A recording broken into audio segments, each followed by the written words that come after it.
Lucas nunca foi de criar laços rápidos. Jovem designer em Lisboa, tinha por hábito manter uma distância calculada em relação aos vizinhos e às pessoas que cruzava nos corredores do prédio antigo onde vivia. Para ele, cada porta fechada era uma fronteira segura, cada cumprimento apressado no elevador uma forma de não se comprometer. A vida na cidade ensinara-lhe que intimidades repentinas costumavam trazer expectativas pesadas, e ele não tinha vontade de carregar mais peso do que já trazia nos ombros. Porém, tudo começou a mudar no dia em que conheceu João, o vizinho que até então parecia apenas mais uma sombra discreta a atravessar o átrio. Foi um engano banal que abriu o caminho, uma carta trocada nas caixas do correio. João, ao aperceber-se da troca, sorriu com naturalidade, como se o erro fosse um sinal desenhado de propósito. Comentou, meio em brincadeira, que o destino às vezes gosta de se meter nas rotinas mais pequenas. Lucas respondeu com uma frase curta, tentando não dar espaço a mais conversa, mas reparou que os olhos do outro carregavam uma espécie de desafio silencioso, como quem sabe esperar pela reação certa. Não houve pressa, não houve evasão. Apenas um gesto simples, uma troca de palavras comuns que, por razões difíceis de explicar, ficaram a ecoar mais tempo do que deveriam. Nos dias seguintes, os encontros casuais repetiram-se. Primeiro no corredor, depois à porta do prédio, mais tarde junto ao café da esquina. Frases curtas transformaram-se em diálogos que, apesar de superficiais, tinham um peso estranho, como se estivessem a abrir brechas numa parede que Lucas pensava inquebrável. Havia em João uma maneira de se aproximar que não pedia licença, mas também não atropelava. Era natural, quase inevitável. Lucas começou a reparar que esperava, sem admitir, pelo momento em que os seus caminhos se cruzassem. Quando finalmente aceitaram prolongar uma conversa até à varanda de João, numa noite morna de Lisboa, o tom mudou. O que deveria ser apenas uma troca de impressões sobre filmes e música transformou-se em algo mais denso. O silêncio entre uma frase e outra já não era incômodo, antes um espaço carregado de tensão, como se cada pausa fosse uma pergunta não formulada. O ar parecia mais pesado, os minutos mais longos. Lucas percebia que não estava apenas a falar com um vizinho, havia ali qualquer coisa que não se deixava nomear facilmente. As noites seguintes seguiram o mesmo caminho. Primeiro uma visita curta, depois horas passadas lado a lado, partilhando histórias banais que ganhavam outra dimensão pelo simples facto de serem ditas ali, naquele espaço suspenso entre as luzes da cidade e a escuridão do céu. João falava com ironia sobre o cansaço do trabalho, sobre encontros passados que não deram em nada, sempre com um tom leve que escondia algo mais fundo. Lucas escutava, atento, percebendo que por trás das palavras havia inquietações que nunca eram ditas diretamente. Cada detalhe parecia calculado para provocar uma reação, um olhar prolongado, uma frase deixada a meio, um riso que terminava cedo demais. A proximidade cresceu sem que nenhum dos dois tivesse coragem de lhe dar nome. Não havia declarações, não havia promessas. Apenas a repetição de encontros que se tornaram quase inevitáveis. Lucas sentia-se dividido entre a necessidade de proteger as fronteiras que sempre impusera e o desejo crescente de atravessá-las. Havia momentos em que João parecia jogar com esse limite, testando até onde podia ir sem romper o equilíbrio. Uma observação ligeira, um silêncio demasiado longo, e de repente a noite parecia prestes a explodir em algo que nenhum deles ousava assumir. O mais perturbador era a naturalidade com que tudo acontecia. Não se tratava de grandes gestos, mas de pequenas escolhas que, acumuladas, criavam uma tensão impossível de ignorar. Lucas apercebia-se de que o simples ato de se sentar naquela varanda já era um risco. Cada palavra trocada, cada pausa partilhada, era uma provocação subtil, como se ambos soubessem que estavam a caminhar numa linha estreita entre amizade e algo mais, mas nenhum tivesse coragem de a atravessar. Com o tempo, o hábito tornou-se quase ritual. O dia só parecia completo quando terminava na varanda de João, entre conversas que começavam leves e se tornavam, sem aviso, mais íntimas do que o esperado. Lucas já não conseguia definir se aquilo era amizade. Chamá-lo assim parecia reduzir algo que carregava demasiado peso. Mas também não tinha outro nome para lhe dar. Era uma proximidade carregada de intriga, de expectativa, de uma tensão latente que os dois fingiam não ver, mas que ocupava cada gesto, cada olhar. E foi exatamente essa indefinição que transformou tudo. Porque nada era dito em voz alta, mas tudo estava ali, a crescer, silencioso e inevitável, como uma faísca que se recusa a apagar. Naquela noite, a chuva caía fina sobre Lisboa, transformando as ruas em espelhos molhados e os passos em ecos prolongados. Lucas terminava um projeto atrasado quando ouviu as batidas discretas à porta. Não era a hora em que se bate sem motivo, aquele som carregava urgência ou intimidade. Ao abrir, Encontrou João. O semblante dele não trazia as piadas rápidas de costume nem o tom descontraído que usava para mascarar cansaços. Havia apenas um olhar cansado, uma inquietação difícil de esconder. Entrou sem cerimónia, como quem já tinha decidido aparecer antes de pensar nas palavras certas. Explicou em voz baixa que desde o fim da relação não conseguia dormir. O quarto parecia-lhe um vazio demasiado grande, o silêncio transformava-se em peso insuportável. Tentara música, tentara exercícios, até medicamentos leves, mas nada quebrava aquela sensação de desamparo. Não procurava conversa nem consolo, queria apenas companhia, alguém presente no mesmo espaço, alguém que respirasse perto para que a noite não se transformasse num abismo. A simplicidade do pedido surpreendeu Lucas, mas também o desarmou. Não era um convite banal, porque atravessava limites que até então ambos tinham respeitado sem esforço. Lucas hesitou, consciente de que aceitar poderia mudar para sempre a natureza daquela relação ainda indefinida. Perguntou-se por que razão João o escolhera, porque agora, porque dessa maneira tão direta. O silêncio entre eles prolongou-se até João acrescentar, quase envergonhado, que não queria complicar nada, apenas precisava, por uma noite, não estar sozinho. A escolha parecia clara. Recusar soaria a rejeição, aceitar significava atravessar uma fronteira da qual não haveria regresso. Lucas disse que ficava. No instante seguinte, viu no olhar de João um alívio contido, como quem deixa cair um peso guardado há demasiado tempo. O caminho até ao apartamento de João fez-se em silêncio. Não o silêncio leve das conversas interrompidas por distrações, mas um silêncio denso, carregado de significado, cada passo uma provocação implícita. Dentro do quarto, João não procurou pretextos, não prolongou a conversa. Apenas indicou o espaço, cumprindo o acordo não verbal que ambos compreendiam. Lucas sentiu-se estranho, atento a cada som, ao virar de corpo, à respiração irregular de João. Perguntava se ele pensava no que aquilo significava, se tinha consciência de que nada seria igual no dia seguinte. A madrugada arrastava-se devagar. Em certo momento, Lucas reparou que o ritmo da respiração de João mudara. Finalmente dormia. Foi então que percebeu que o pedido não era sobre medo da noite, mas sobre a necessidade de se sentir ancorado a alguém. Essa revelação pesou mais do que qualquer gesto físico poderia ter pesado. Porque o que estava em jogo não era apenas consolo, mas o reconhecimento de uma fragilidade escondida, o derrubo de um muro que João erguera ao longo de anos. No dia seguinte, não houve grandes conversas, apenas um aceno rápido no corredor, como se ambos testassem a solidez da fronteira invisível que tinham atravessado. Mas a marca já estava feita. A partir desse momento, cada encontro carregava uma tensão diferente. Um simples boa noite parecia prolongar-se além da palavra, como se escondesse uma segunda intenção. O humor leve de João não desaparecera, mas agora havia fissuras, pausas que denunciavam que nem ele próprio sabia como lidar com o que acontecera. Lucas também não estava imune. Sentia-se dividido entre a vontade de racionalizar o episódio e a percepção de que algo profundo se tinha alterado. Na varanda, as conversas continuaram, mas o ar estava impregnado de perguntas não ditas.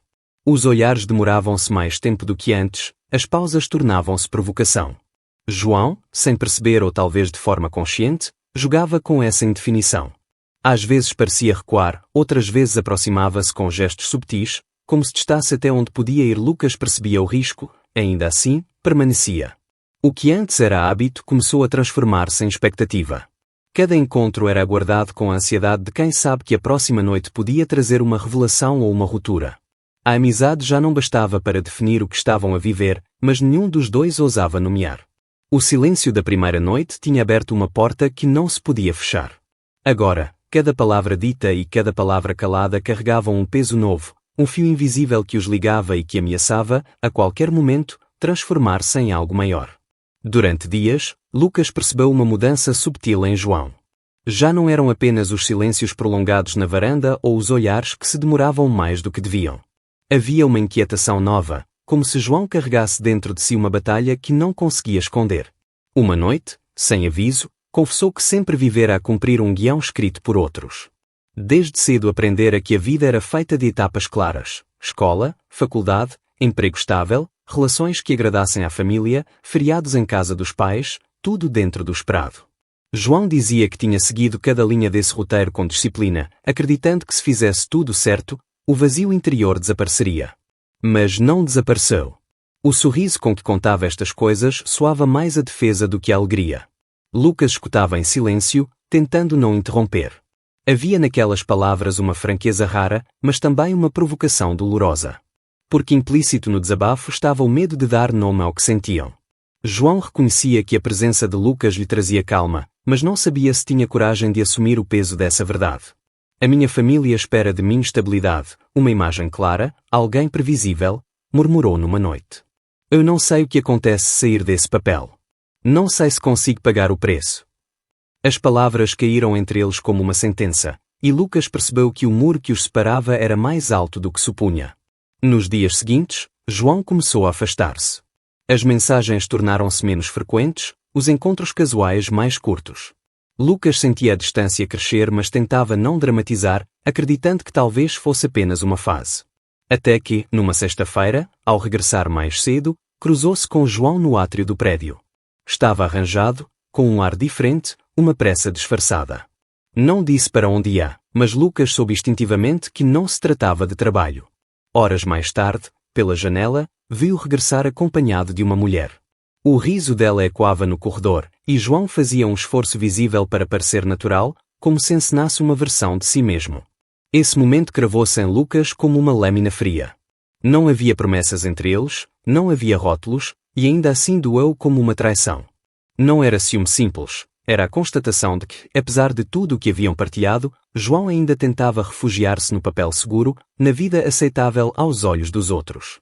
Lucas deitou-se nessa noite com a sensação de ter sido descartado, como se a proximidade que construíram tivesse sido apenas um intervalo, um erro a corrigir. A partir daí, cada encontro tornou-se carregado de tensão. João evitava falar do assunto, mas Lucas não conseguia disfarçar o desencanto. Quando finalmente confrontou o vizinho, fê-lo sem gritos, apenas com a frieza de quem já não suporta meias verdades. Se precisavas de provar alguma coisa, podias ter dito. Mas usar outra pessoa para fugir de ti próprio não apaga o que aconteceu entre nós. João não respondeu de imediato. O silêncio dele foi mais cruel do que qualquer palavra.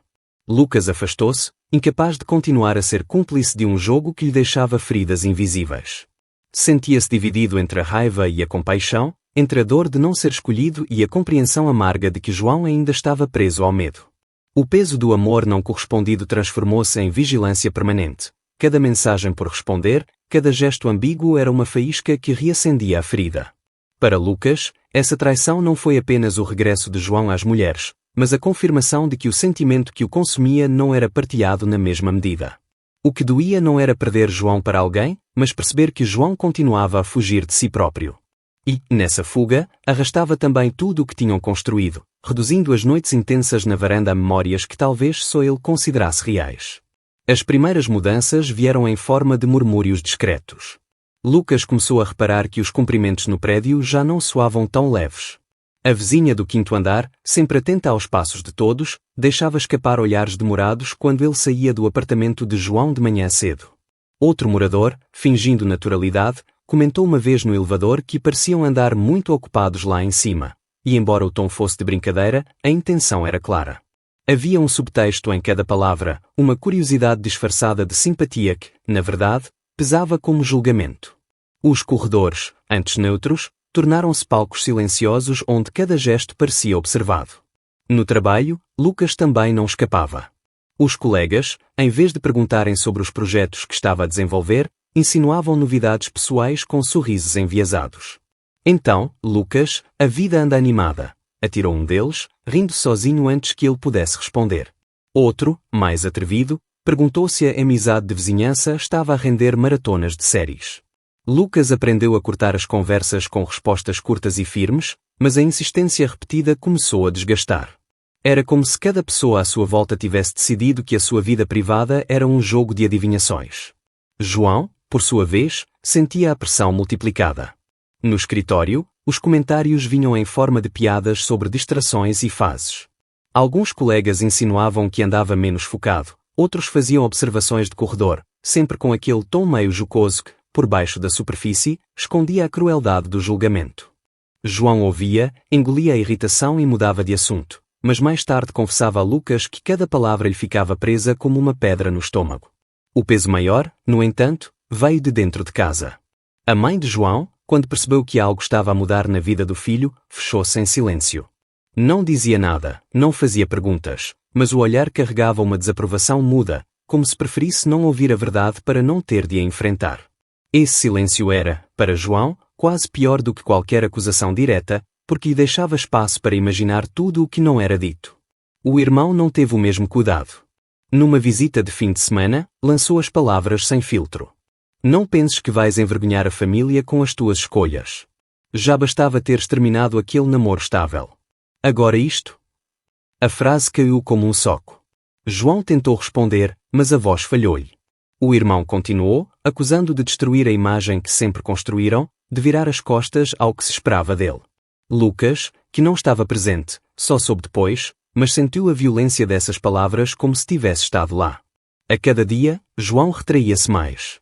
Voltava a erguer barreiras, evitava encontros demorados, preferia manter as luzes apagadas para não dar pistas aos vizinhos. Lucas percebia o recuo e começava a duvidar se valia a pena continuar a lutar contra um muro tão alto. A proximidade que tinham construído parecia agora ameaçada não apenas pelo medo de João, mas pela força de todo um ambiente hostil que os empurrava para o segredo. A tensão crescia em silêncio. Lucas sentia-se dividido entre a vontade de ficar e a necessidade de se proteger da dor de insistir. João, esmagado entre o desejo e a pressão externa, oscilava entre momentos de sinceridade e longos períodos de fuga. O que antes era uma descoberta partilhada transformou-se numa batalha diária contra os olhares, as insinuações e os julgamentos. Cada gesto simples, como atravessar o corredor do prédio ou responder a uma mensagem, carregava agora uma dose de risco. Era nesse clima que a pergunta se instalava em Lucas como um eco: até que ponto valia a pena resistir? A proximidade que nascera de forma natural agora estava envolta em camadas de desconfiança, provocação e medo. O que os unia parecia forte, mas o que os rodeava era implacável. E nessa guerra silenciosa entre o dentro e o fora, a dúvida começou a crescer como uma sombra difícil de ignorar. João passou dias em silêncio, dividido entre o peso do medo e a urgência de uma escolha. Percebia que cada gesto de fuga o afastava não só de Lucas, mas também de si próprio. Quanto mais tentava corresponder às expectativas alheias, mais claro ficava que estava a perder a essência. Uma noite, na varanda onde tantas conversas haviam acontecido, confessou a Lucas que não aguentava mais viver encenando um papel. Estou a perder-me nas mentiras que invento para me proteger. Se continuar assim, um dia já não vou reconhecer quem sou. A voz saiu-lhe cansada, mas firme. Pela primeira vez, falava não apenas do medo, mas da necessidade de o enfrentar. Decidiu então dar um passo que até ali parecia impossível, apresentar Lucas à mãe. Não como um anúncio teatral, nem como uma ruptura agressiva, mas como uma escolha concreta, simples, irreversível. Na véspera, enviou-lhe uma mensagem curta: iria aparecer acompanhado de alguém importante. Do outro lado, apenas 2 perguntas secas: se essa pessoa era de confiança e se ele estava bem. João respondeu que sim, e percebeu que o silêncio que se seguiu já era, em si, um primeiro sinal de aceitação. A chegada foi contida. A mãe recebeu-os com a cordialidade de quem avalia cada detalhe antes de formar opinião. Houve perguntas sobre trabalho, família, sobre como Lucas conhecera o filho. Ele respondeu com clareza, sem floreados, tentando não procurar simpatia, mas legibilidade. A certa altura, ela mencionou um namoro terminado recentemente e perguntou se João não estava a precipitar-se. Lucas adiantou-se, disse que estavam a ir devagar, ao ritmo que João definira. O rosto dela suavizou-se, como se esse detalhe fosse suficiente para quebrar parte da resistência. Durante a visita, a mãe observou com atenção silenciosa. Não havia abraços calorosos, mas também não havia portas fechadas. No final, agradeceu a ajuda com um tom neutro, mas acrescentou que seria bom voltarem a encontrar-se em breve. Foi nesse convite discreto que Lucas e João perceberam que algo tinha mudado. Não era aprovação total, mas era reconhecimento, e isso bastava. O irmão, porém, reagiu de forma oposta. Ao saber, não disfarçou a indignação. Disse que não queria partilhar espaços com escolhas que não compreendia e começou a afastar-se. Para João, foi doloroso, mas também libertador. Percebeu que não podia viver prisioneiro da necessidade de agradar a todos. Quem se afastasse, fê-lo por escolha própria. Ele, pela primeira vez, escolhia não se afastar de si mesmo. Nos dias seguintes, a rotina ganhou uma nova clareza. Os olhares no prédio e as insinuações no trabalho continuaram, mas já não tinham a mesma força. Lucas e João aprenderam a responder com firmeza quando necessário e a ignorar quando o silêncio era a melhor arma. Não precisavam de rótulos para definir o que estavam a construir. O acordo entre eles era simples, sem fingimentos, sem espetáculos para agradar ou provocar, apenas a verdade dita no momento certo. Essa decisão, aparentemente modesta, transformou-se na maior vitória. Viver sem máscaras. Lucas sabia que não eliminava as dificuldades, mas dava-lhes um chão firme. João compreendia que não se tratava de conquistar aprovação, mas de deixar de mentir ao cotidiano. Entre a pressão externa e a necessidade interna, encontraram um espaço estreito onde podiam existir sem se perder. Na última noite, antes de João regressar ao trabalho após a visita à mãe, caminharam juntos pelo quarteirão. Não falaram muito. O silêncio já não era peso, era escolha. Quando João finalmente quebrou esse silêncio, disse apenas: sei que não vai ser fácil. Mas sei que não quero continuar a fugir. Lucas respondeu sem hesitar: não precisamos de correr. Só precisamos de não fingir. E nesse acordo breve, sem promessas exageradas, firmaram o compromisso que mudava tudo. Não tinham conquistado um final perfeito, mas tinham conquistado o essencial, a possibilidade de viverem sem disfarces, com a honestidade que sempre lhes fora negada. E nessa simplicidade residia a verdadeira vitória.